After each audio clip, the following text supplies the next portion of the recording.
Welcome to another episode of the Ignite Your Mind podcast, a safe place for real talk on discovering powerful stories, talking about mental health, real business journeys, and hearing inspiring stories.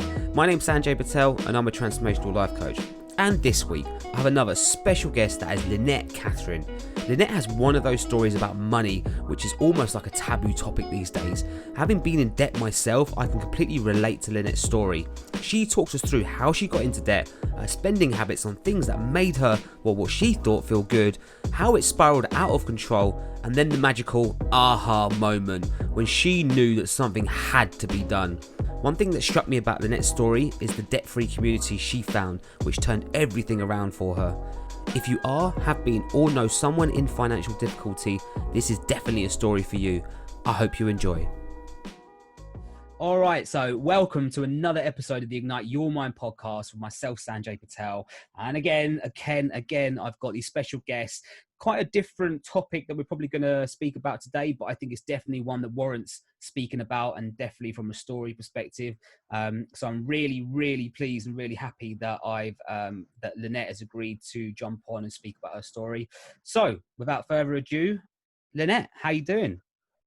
Yeah, good, thank you. Good, how are you? Good, I'm very well, thank you, very well. How are you coping in lockdown? Like, just in case you're listening to this, we're kind of coming out of it. I don't know, like we're kind of coming out of it, but we're still there a little bit. Still thereabouts. It's been all right for me. I was supposed to be getting married, so I've had to cancel that. Oh, no. Yeah, that was a nightmare. Still sorting that out. Really? The insurance. Yeah, it's been an absolute nightmare. Thank God for a wedding insurance, though. Yeah, absolutely. Have you managed to get it rebooked at all, or? No, so the place we booked it with really didn't do us many favors in terms of that. They gave me like two options. It was either you cancel it or you rebook it for next year. But if you rebook it for next year, you have to pay next year's prices. So it was basically like us cancelling and rebooking either way. Right. So okay. I haven't rebooked it. We don't know what we're going to do. We're either going to have a small ceremony here or we're going to go get married abroad somewhere. So, interesting. But other than that, I mean, I can suppose it's probably quite difficult for even like wedding hosts and wedding planners to all of a sudden have their whole industry taken out from them. So definitely, you can see it from both sides of the circle, as it were. Like, you know, from a business point of view, that's their livelihood. But then from a bride and groom's point of view, or bride and bride, whatever, you save your whole life for a wedding. You dream of it, and then it's taken away from you. It's a massive thing, isn't it? Okay, well, look, fingers crossed. I wish you all the best in trying to get that sorted out, and whatever you do, good luck. Thank you. But we're not here to talk about your wedding. We're here to talk about you, Lynette. Let's talk about. Take me back to what Lynette was like as a child growing up. Like, what type of kid were you? When I was younger, I like to think quite outgoing, quite happy, outgoing, loud, too loud kid. I went to school. I had quite a lot of friends, which was great. And then went to high school. That's when I started to become a little bit, because you was thrown into a high school environment and you're like, oh my God, who are these people? What's going on here? Yeah, exactly. But that's when I first started to become a little bit less shy, I guess. A little bit less out there. I was a bit more shy. And I wasn't really that academic in school, because I kind of saw boys and was like, oh, boys. Yeah. What is I want this? to pay attention to boys. Yeah. Okay. So school I wasn't that academic. And then I started to apply myself, and I did come out with really good grades. I enjoyed school. Growing up, I was fine. As a kid, I was your average kid, I guess, high school kid. So, Nice. Okay. And then what did you do after school when you turned, 16, 17, 18? Yeah, God, that seems like ages ago now. I went to college. I ended up doing BTEC A-levels. I really struggle with exams. I'm not great with exams, but I suffer very badly with anxiety, so I don't do exams very good. Right. And so I did A-levels in BTEC. I did BTEC A-levels in law, history and business, and I came out of that with the highest grades you can get, which I was really pleased about. And then thank you. I applied for university. Oh, my screen's gone off. I applied for university. I got in, but I decided to defer for a year because I didn't know if university was what I wanted to do. Because the July before I was supposed to be going to university, I went to Tanzania for a month. Nice. Okay. And I climbed Kilimanjaro. I taught children out there, and amazing. I just loved it. I loved that experience, and I was like, I don't think education's my way. I just want to get into the world, and I want to go traveling. Yeah. So I decided to defer at university, and I would go into the travel industry because to me at that time that was my way of getting into travel. So I went and did an apprenticeship at Thomas Cook, which was fun. Yeah. I got my apprenticeship qualification through that, and my level 2 and level 3 in travel and tourism. And then I left Thomas Cook, and that's kind of when everything started going a bit downhill, I guess. But I didn't end up going to university. I do study part-time now, though. I am with the Open University studying part-time, which I really enjoy. Amazing. What are you studying at the moment? I'm studying sport, health, and exercise science. So I love fitness. I love going to just personal. So. Yeah, absolutely. Working on yourself, right? Absolutely. Yeah. Couldn't agree more. Okay. Interesting. So I just want to go back a little bit because you mentioned something that academically wise, you weren't so much on that, and you said you had a quite bad anxiety. Yeah. So exams were I hated it absolutely, and I think that's what I really struggled with. Right. Okay. And the anxiety of school. How did you deal with that at the time? Depends who you talk to. My parents would probably say she was a nightmare. She acted out. I don't think I did deal with it at the time, to be honest. It wasn't until I until later on in life, I did start to deal with that through going through the GP route. But younger, I didn't really deal with it that much. I just was like, I've got to do it. There's no other choice. Because I think when you're in school, they don't really. When I was in school, I only had the choice of one BTEC for my GCSEs, and that was in sport. Yeah. And the rest of it you couldn't do. So it was a case of you suck it up and get on with it, really, for school. Yeah. For the anxiety. Yeah. And then when you come into sort of later life, did you think, well, actually, like obviously now you're a bit older, like, well, actually, like now I've kind of got to address this. I've kind of got to look at it because, you know, anxiety is thrown about quite a lot. The word anxiety is thrown about quite a lot. And there's lots of different types of anxiety that you can get. Some get it, you know, quite mildly. Some get it really, really deep, and it can affect everything they do. But it's just how you process it and how you deal with it. So how have you dealt with it sort of now, like later on in life?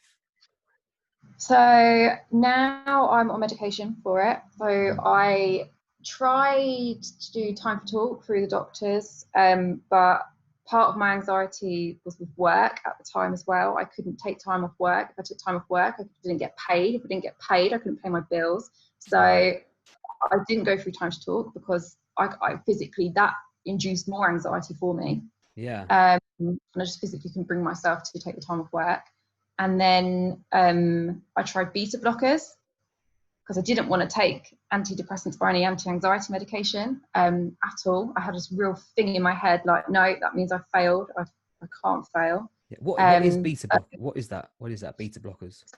Beta blockers reduce the rate of the heart. So I think it's a reducing rate of the heart. Like it reduces your heartbeat down to a more. It just calms the heartbeat down because obviously.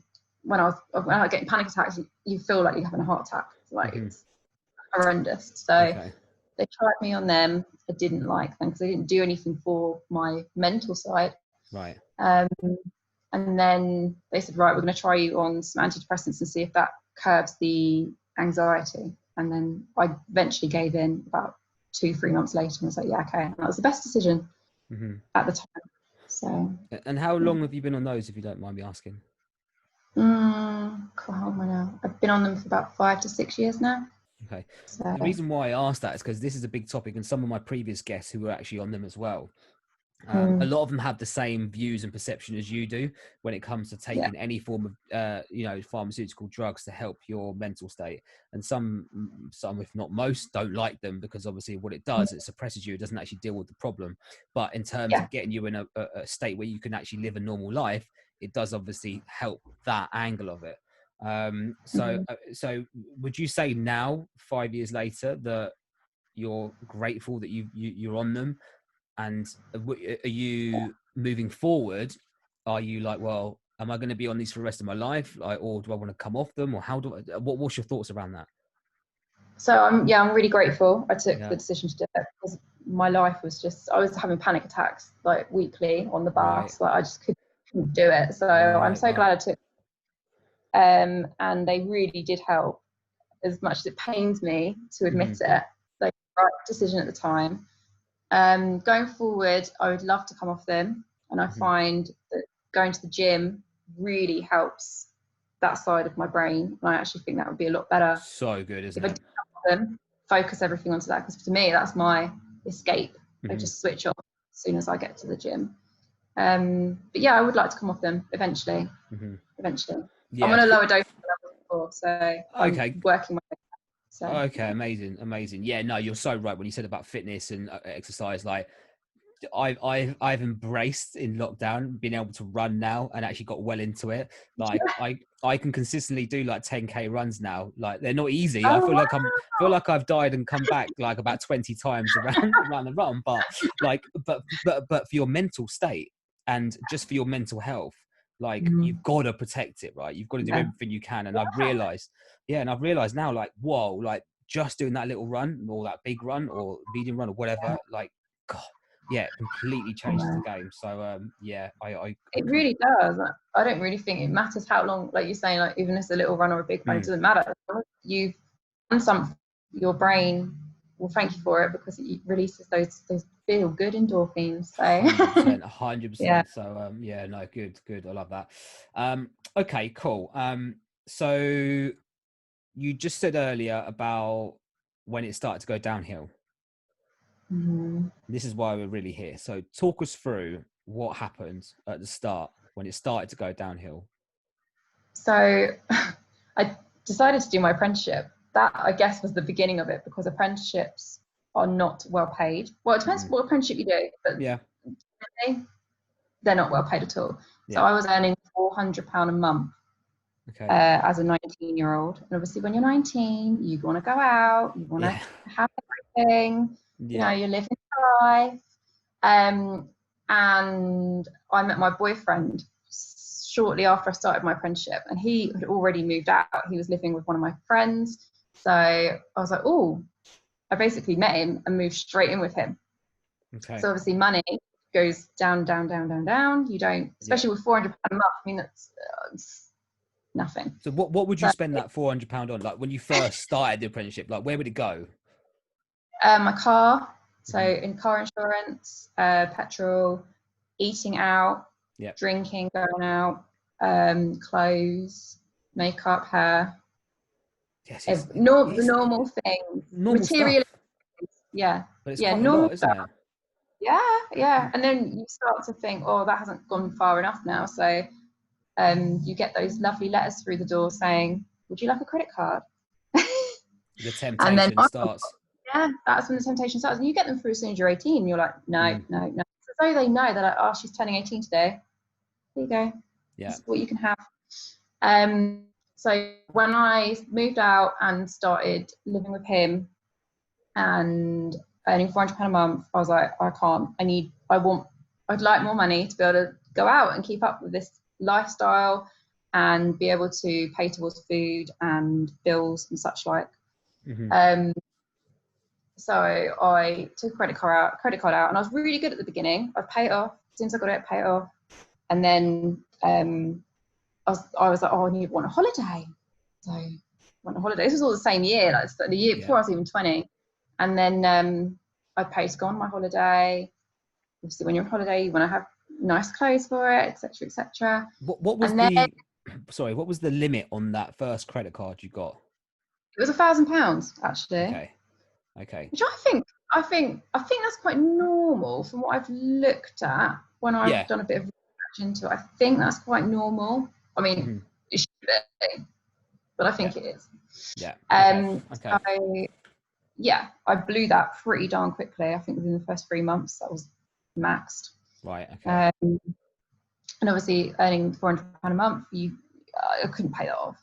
That's when you start going down this circle. And then me and my boyfriend decided we would move out, go our own place, rent our own place.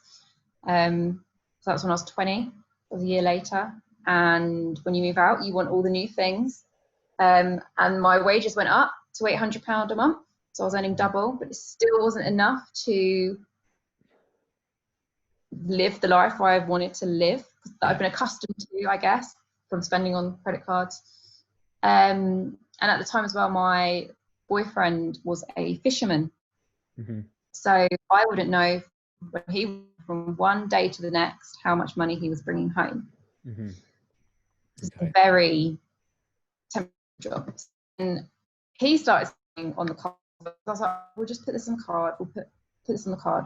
And you start putting food on the card, like free shopping on the card. And I think that's when I was like, oh no, this is not a good idea. And I got another card. And then so the new card I got, second one, was still £1,000 limit, but they'd increased my first one to like £3,000. So I had £4,000. So this is a real sticking point, because I've had this in the past as well. They do it automatically as well. They just send you a letter through saying we've increased your balance to £3,000 from £1,000 or whatever. At the same time, you're probably thinking, okay, that's probably not good, but I'm not going to do anything, right? Exactly. Is that so? So talk us through your thought processes when that was happening. Like all of a sudden, now you've got another £2,000 or whatever it was. Like what was going on for you then? So in my head, I was like, oh, more money. But in my heart, I was like, what are you doing? What are you doing? Stop. Yeah. But I couldn't, because you kind of get this, in my head, I kind of saw it as like free money as well, because I was like, I don't really have to be, I didn't feel like I was accountable to it at the time. I guess that's the right way of saying it. I didn't really feel like I was held accountable for it, because I was paying minimum on it. As far as I was concerned, I spent on it and it was at the back of my head. But it's awful when you get those. Well, it's not awful. It's good when you get those things through of like your credit limit's increased or here's another card, but it's not. It's not a game. So we had 2 credit cards at that point, about a £4,000 limit, I think, between them, and then we continued spending because his job still wasn't, my job, I was still earning £800 a month. He still didn't know what he was bringing home. We had all the bills to pay. It was just us two in a flat now, rent as well. Where we live, it's really expensive. So you just start spending and it adds up. And I don't think you realise how much it adds up until you get that sudden realisation. So we had that. Then the next year, so I was 21, 22, 21. So you were still quite young when this was all happening, right? Oh my God. When it started escalating. Honestly, yes, I was young. But I think because I was so young as well, I just thought, I could deal with this when I'm 30. I don't need to deal with this right now. Live my life in my 20s, live my life, teenage. 19 was when I got my first card. And then I had probably racked up about £4 or £5 debt by the time I was 21. What, like maxed out credit cards? Yeah. We just spent because I wanted new furniture. I wanted to still go on holiday with my friends. I wanted to still have nice clothes. It's that peer pressure you get with unbeknown peer pressure of keeping up with the Joneses. So we'd maxed it all out, and then I was like, right, I'm gonna consolidate this. I had this realization one day. I was like, right, I need to consolidate this debt. So I moved it all onto another card, but I didn't cancel the other 2. So I then had 3. Okay. Yeah, I'm sorry. I'm saying that because I did exactly the same thing, and I know exactly what you mean. The balance transfer options are great, right? Yeah. They're amazing. Yeah, if they're used correctly, they are amazing ways of doing it. But the worry is that you don't cancel down the other ones for whatever reasons. Now, I've got a question around that. So You did the balance Mm. transfer. You got a new credit Yeah. card, paying less interest or Mm. no interest or whatever. Now you've got Mm. the two credit cards, right? That are money. You've got money on them. Yeah. Before you started using them, or when you Mm. cleared them, what was your initial thought process then? I thought clear them so that then when you're paying off, you're not paying interest, Mm-hmm. and then cancel them and close them. Mm-hmm. That's immediately what I thought. I was like, that was my thought process when I was applying for the balance transfer card. I was like, right, cancel them, close them, get a hold of this. Just, it won't take you long, because at that point it was five grand-ish. I was like, it won't take you long, Mm-hmm. pay that off. And then I didn't. And then I changed jobs again. And I was earning a little bit more money. The travel industry does not pay well at all. Yeah. So I was earning a little bit more money, but I was working in a call center selling luxury holidays. And I was on probation for the whole time, of until you hit your target, you will not get your commission, and your pay fluctuates basically. So I had no security of job there. Was renting somewhere, and my pay, although it was better, was still not enough Mm-hmm. to need. So although I had the good intention of closing those cards after the balance transfer, I felt like I couldn't do it because I felt trapped in what was happening, in that I wasn't earning enough money. The anxiety of the job that I had, in that if I didn't meet my targets, I might not have a job, etc., etc. So I started spending, emotional spending, the big one. What I does did a that lot mean? of that during that time. Spending money because I thought that would help how I was feeling. Right. That made me happy, Okay. but it doesn't make you happy what at kind of all. things were you At buying? the time.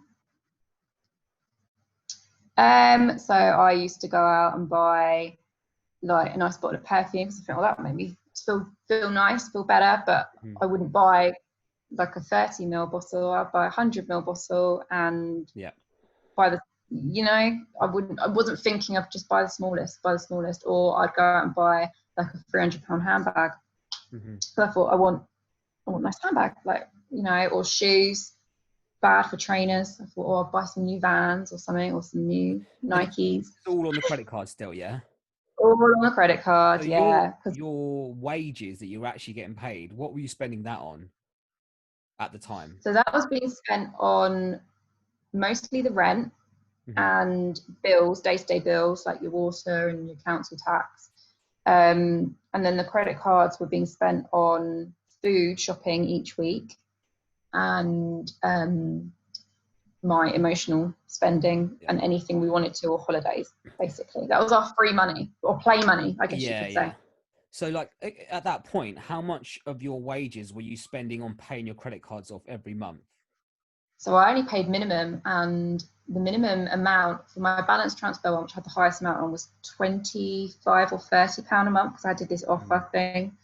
So that was that. And then the other one, the other one I paid a bit more off. I think I paid about £50 a month, so probably between £75 and £100 a month. My wages went on paying the debt, but I was spending more than. I mean, the maths doesn't even add up. Like, but do you know what? Do you know what's funny is that at the time when you were doing that, there's such like a psychological thought about, okay, at £70 a month is actually not that much to pay off. Yeah, definitely. Regardless of how much you're spending, you're thinking, how much do I need to pay off these credit cards every month, right? Yeah. And that's the psychological barrier which you've got. There's like a big sort of chunk or a block of like actually what you're spending and actually what you're trying to pay off. And it's a real easy trap to fall in, because you think it's okay. Oh, so easy, so easy. Like, yeah, you've hit the nail on the head, actually. You do think it's okay. You think, oh, that's a tiny amount. I can afford that much money to pay off a month.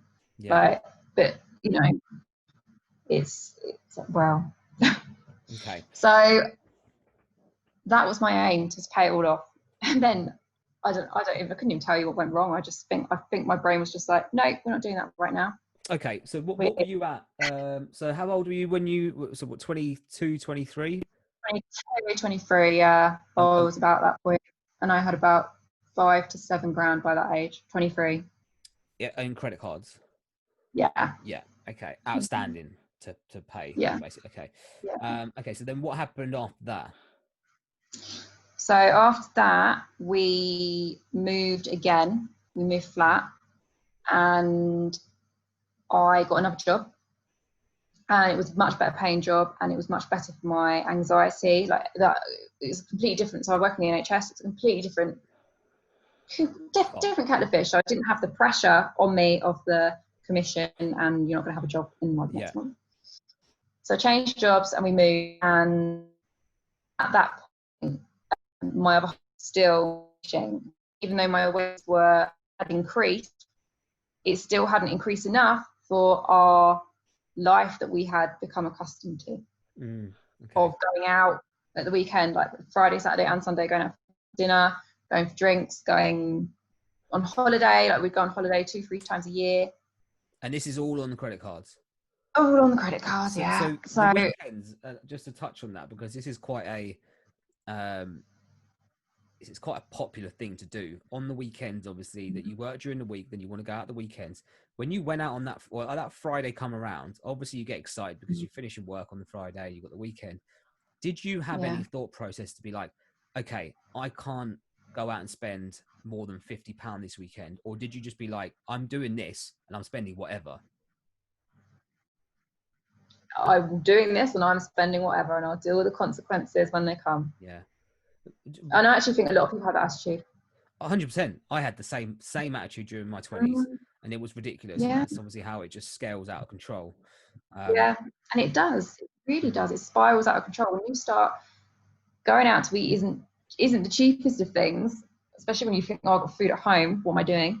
But you know, going out to eat, going on holidays, and we wouldn't go for a 3-star holiday. We'd go your 5-star top of the range, because to me, I'm like, I earn this money, I want to have a good time.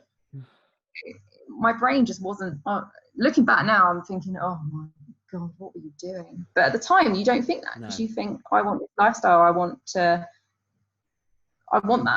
lifestyle, and I'll do whatever I can to get that lifestyle, therefore I will spend whatever I need to spend to get it.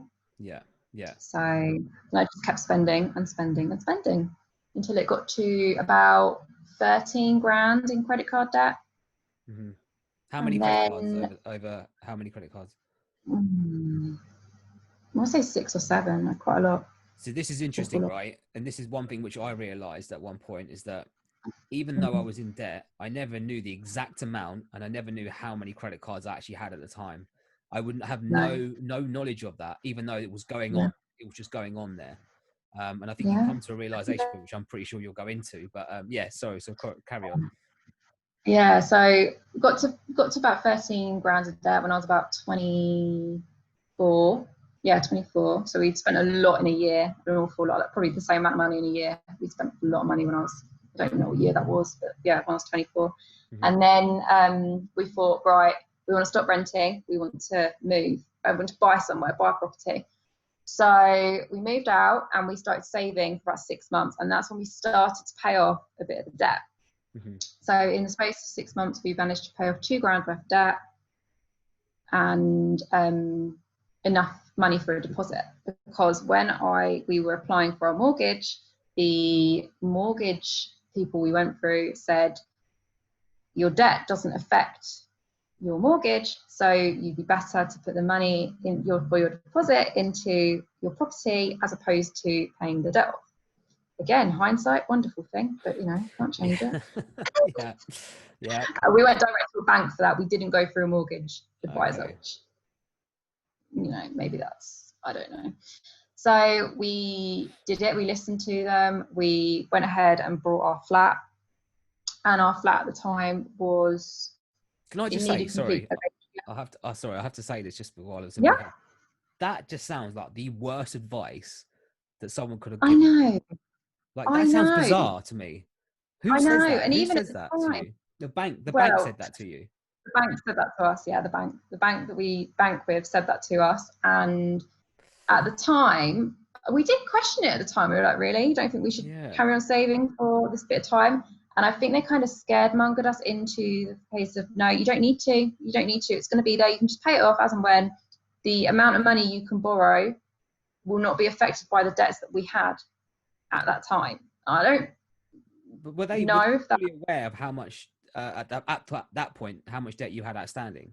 yeah, they had I they mean, had everything, the yeah, to be application. fair, like some lenders are okay with that. Some lenders will take, okay, you've got debt, that's fine, but we will still lend to you. That's not a Yeah, problem. But sometimes, as long as you've not got like CCJs or been blacklisted or bad credit, and yeah, you've kept yeah, up payments and stuff, they see that more so than the actual amount. yeah. So And okay, I okay, think fine. that's what they saw. Yeah, yeah. But I do think, looking back at the age we were, so I was 24 when we bought our property, and my other half was 26. So I do think the age we were, maybe they could have said, we'd advise you put the money towards that and then stay at home for another 6 months and save.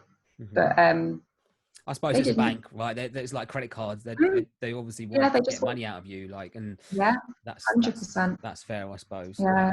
Not great, but okay, okay. No. So we bought a place, and ended up borrowing 2 grand off of a family member to pay for these solicitor fees, because it was a little bit over what we had budgeted for at the time. But they were fine with that. So we moved out, and then we spent the next years, between 24 and 25 years of age, we paid off. But I think we ended up we paid off another £1,000, but because we borrowed the 2 grand of a family member, it basically equaled out again to 13,000. Okay. That seems to be our magical number. Lucky Then, for some. Yeah. Yeah. then my boyfriend proposed to me, and we spent a year trying to decide what we're going to do, where we wanted to get married, and so on and so forth. And then you start getting prices, and you think, oh, how am I supposed to do it? Yeah. Mm. So my dad very kindly said, well, I will loan you 10 grand. Mm-hmm. Did your to pay for dad the know wedding. that you had this outstanding debt? Yeah, my dad's, I've got quite an open relationship with my dad. Okay, amazing. Yeah. So he knew, he was always to me is always like, you need to pay that off, you need to sort that out. Mm-hmm. And then, that's the most important thing, because if you've got that hanging over your head, you haven't got the freedom to do X, Y, and Z. Yeah. So, and it was actually around the age of 25, I started to realize I am in a real pickle here. Real pickle with the amount of money. So a little light bulb moment. And at that point, yeah, and it was on my 25th birthday. I remember being lying awake at night, looking at my money, my banking apps, and I was like, what is happening? What is going on? And my other half was asleep, and I remember just lying there crying, thinking, what am I going to do? I'm 25 years old and I've got 23 grand of debt. How does this even happen? Where do I even begin to sort this out? And what am I doing with my life, basically? And I just remember lying there, crying my eyes out, and just trying to think, what am I going to do? And that was my light bulb moment. And I remember that crystal clearly. So that's how it happened. Just reckless spending. No, do you know what? It's just it's so interesting to hear you say all of those things, because they are so in today's world and so easily accessible. Like, credit cards are so easily accessible. It's so, and especially with what's going on now, like the online spending side of it, is so easy to be target marketed for stuff, like subconsciously targeted marketing for that handbag that you searched for 2 months ago. Yeah, it keeps popping up, right? And it's a subconscious sell. Yeah. It's really dangerous. It's really dangerous. So you have to be really strong. I think one thing which I know, and I don't know if you felt like this too, is that every day, you're in debt. Every day, at some point during the day, you just know that you think, fuck, I'm in debt. Shit, what am I going to do? Like, because you go to purchase stuff and you're like, okay, I'm in debt, but I want this thing, but I can't. Like, it's a real grain on you. It's really bad. It's really terrible. And I think people don't realise it is. You're in that position. No. And actually, when you look at the stats of like suicide and stuff, a vast majority of it, when you scratch deep down, a lot of them had a hell of a lot of debt. Yeah. And it is that money side of it. I don't know. Money controls everything. I know people say it doesn't, but my God, it does. Yeah. Oh, it's I horrendous. And wouldn't it's even go as far as saying like materialistic things. It controls everything in your brain, like what you do day to day. You'll, especially when you go yeah, out, when you get in your car, when you go to the petrol station, when you go out to the restaurant, when you go out to the pub, whatever it might be, it's yeah, everywhere. It's always in your brain, especially when you're in debt, and it can yeah, be a really it is. depressing thing to think about. Okay, but Yeah. let's move on. Let's move on. So you had the light bulb moment. What happened Mhm. then? Yeah. So I had the light bulb moment, crying my eyes out in bed, and then I I don't even know. I think I started Googling that same night. I started Googling how to pay off debt, or like I'm 25 and I'm in X amount of debt. Like the forums. I was Googling forums and seeing Yeah. what I could find. And then I stumbled across Instagram. I'd already had Instagram personally. I came across Instagram and I found the hashtag debt free community UK. Woohoo. And Yeah, I love that. I know. I was like, what is this rabbit hole I'm down? Yeah. This is amazing.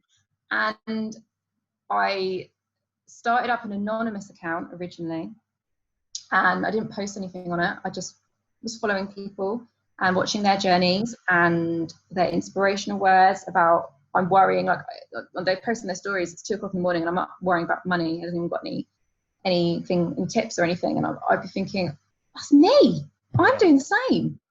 And people of all ages, you've got people who are the same age as me on there. You've got people who are a lot older, in their 60s, due retiring. And yeah, I found that night, and I was like, if these people are doing it, I can do it. What is it that they're doing that I'm not doing? Yeah. So that was the moment. And when seeing what these people post on their a lot of them are anonymous because there's a huge amount of stigma attached with debt and being embarrassed. Yeah. Huge. And I would say probably 98% of the accounts on Instagram are anonymous. Which I can understand because I was anonymous to begin with. Because you think, oh no, someone's going to think what you're going to think less of you. I mean, they don't, but you think that. Yeah. So yeah, that night I found that and I joined and I started talking to all these women and men in this community about what it was that they were doing that was helping them get out of debt, and different things like side hustles they were doing and different budgeting they were doing and books they were reading on it. And I was like, what is this world? What is this? Where's it all come from? Yeah, it's the start of a journey though, right? Yeah, it was the start of it, and finding this amazing community. And I thought, you know what, I'm going to document my journey. I'm going to hold myself accountable, because I will do it. I will. And I remember thinking, the first few months, thinking how it's possible, but you can do it. There's people that do it every day in that community, and you see these posts, and they're like, I'm debt free, and you're like, you've paid off 40 grand worth of debt, and you're debt free. I mean, I've got less than you, so if you can do it, I can do it. Right. So that's the start of the journey. Definitely, finding that community. Did you, when you found that? I mean, I love that because it's just one of those things, especially with Instagram, which is such a positive thing. It's such a thing which can really enrich you and empower you and just change your belief system and shift your mindset. Yeah. Well, back then I definitely couldn't have, and I'll just spend money for the sake of spending money. But now I'm like, well, actually, let me be strategic about this and spend stuff which I actually need, rather than things I want, and being able to build a structure, a payment structure. Do you know what I love about your Instagram? If you're listening to this, go check out Lynette's Instagram. What is it? Lynette Kathryn. Search Lynette Kathryn. L-Y. Yeah. Or go to mine. You'll search her in my followers. And the one thing I do love about yours is you're updating exactly to the pound how much debt you've got outstanding. But even better, you've got the percentage. So what you're doing there, and this is what I've learned, is that, again, psychologically, when you were spending money, you didn't realize how much you were spending. You were just spending it and you saw the small payment. But now all of a sudden, imagine you had a percentage then to how much you pay every month, pay off, to how much you were spending every month. You're just and then you're doing the same thing, but trying to do it the reverse way.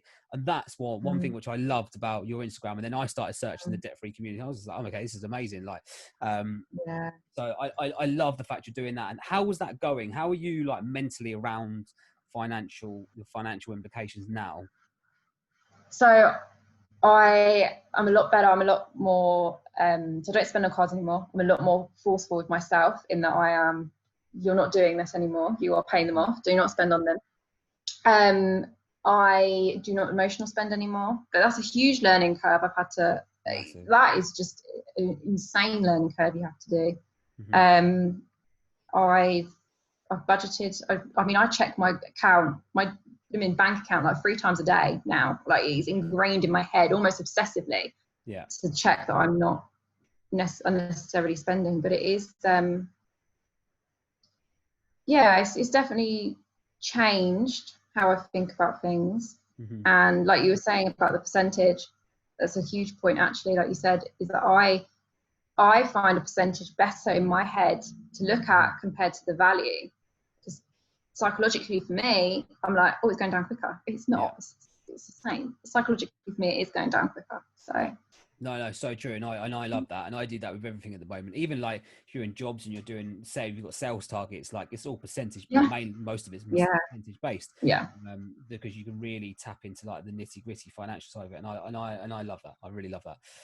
Okay, so when you had that light bulb moment, so what was the figure? 23? Did you say 23,000? Yeah, it's 23,900 and something. So nearly 24. Nearly. This says 24, just 24. So yeah.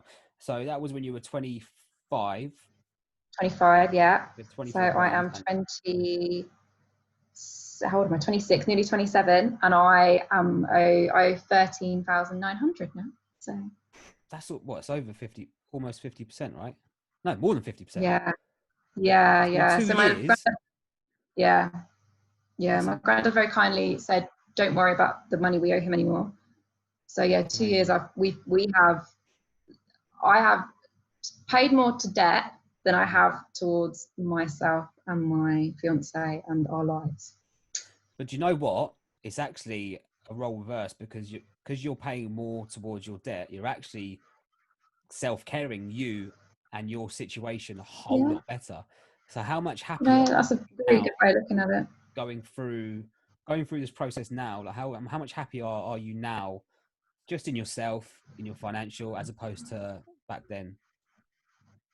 So much happier. Like the relief of thinking, right, I've budgeted this much money, can't go over that much money, but I've budgeted that much money, and it's the relief of thinking, I'm paying this off. I haven't got to what, I'm not spending on it, because I've learned and controlled my behaviour. And it's the, I don't know, it's so, unless it's hard to explain it. It's just this relief of like a weight has been lifted. Not fully, because I'm still on it. I'm still trying to pay it, but it's getting there. It's being lifted off me, and it's just the most. I'm proud. Yeah. That's probably what I say. I'm proud because I've learned as a person to control myself. I've learned I don't need all these things that you think you need.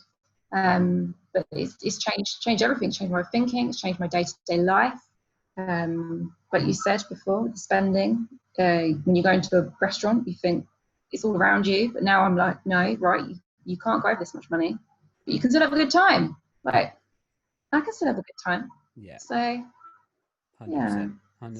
Look, well done, Lynette. I think that's credit where credit's due. And I know there's going to be a lot of other people out there, especially in your community, who have got a lot more debt. They might be 50, 60, 70, 80 grand or whatever. I was watching this YouTube video the other day. It was like the guy was 150 grand in debt. And he was earning $100,000 a year, but he was still 150 grand in debt. And he couldn't clear the 150 grand in debt, even though he was earning almost like much, like 2/3 of that. It's crazy, right? So it just shows that it can affect. It's awful. At any point. Yeah. And it just escalates. It escalates so easily. And I don't think society give it time of day unless it's directly affected you in a negative way. Yeah. Which mostly does.